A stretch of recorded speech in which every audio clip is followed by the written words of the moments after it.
storage of perishable foods. Oils, fruits, and grains were regularly kept in subterranean chambers.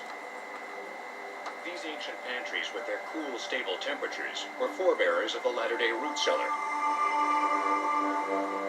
But food wasn't the only item in the subterranean pantry. They also stored water. Large underground cisterns, or storage wells, captured and stored precious rainwater. While the ancients built these subterranean spaces for thousands of years, they were rarely beneath the home. The residential basement took longer to develop. In Greece and Rome, they were very sophisticated in their use of the basement. They used it as a heating device and a cooling device. The origin of modern-day climate control is evident in numerous Roman excavation sites. These basements contain heating elements called hypocausts.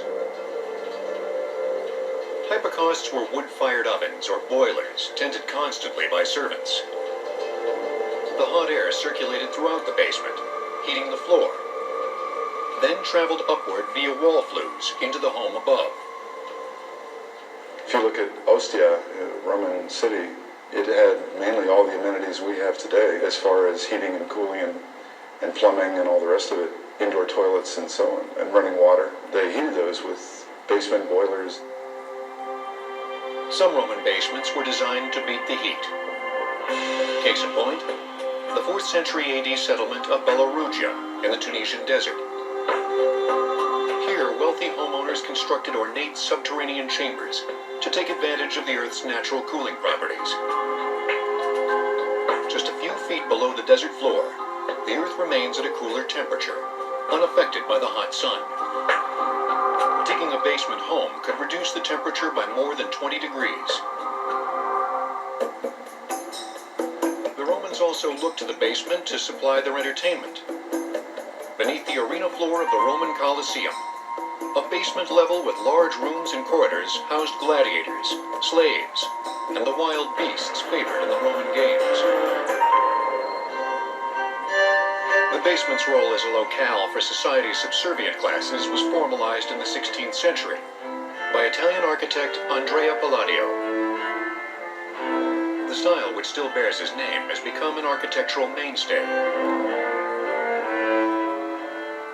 A Palladian home was generally 3 floors: an upper mezzanine floor for private quarters, the piano nobile level, intended for entertaining guests, and the basement or ground floor, containing the service quarters.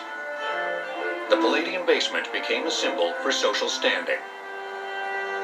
The idea of where one's place is in life was also defined by this architectural space. People were treated as base people, and you lived either underground or on the first floor in Renaissance times. And then the idea of the higher up you go in a piece of architecture, the closer you are to God. 18th century Palladian designers, including Thomas Jefferson, firmly established the basement in the New World. Jefferson's home in Virginia, Monticello, is a true Palladian estate.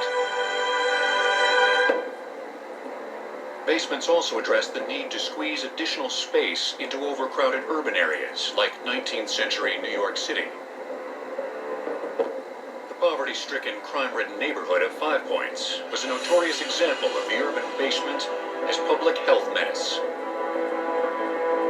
Here, boarding house landlords were all too eager to rent out every square foot. The poorest tenants were relegated to the wet, foul-smelling basements. With a profound lack of ventilation and no way to prevent water seepage, these underground tenements were a breeding ground for disease. These people, when they came out into the daylight, had terrible, pallid skin. They had just been living their whole time in these underground areas. By the 20th century, the alarming conditions in America's urban basements compelled health reformers to issue a call to arms. One of the major themes of the modern architectural movement started in the 1900s was health. It was a socially based movement of architecture, and they promoted sunshine and well-being and class.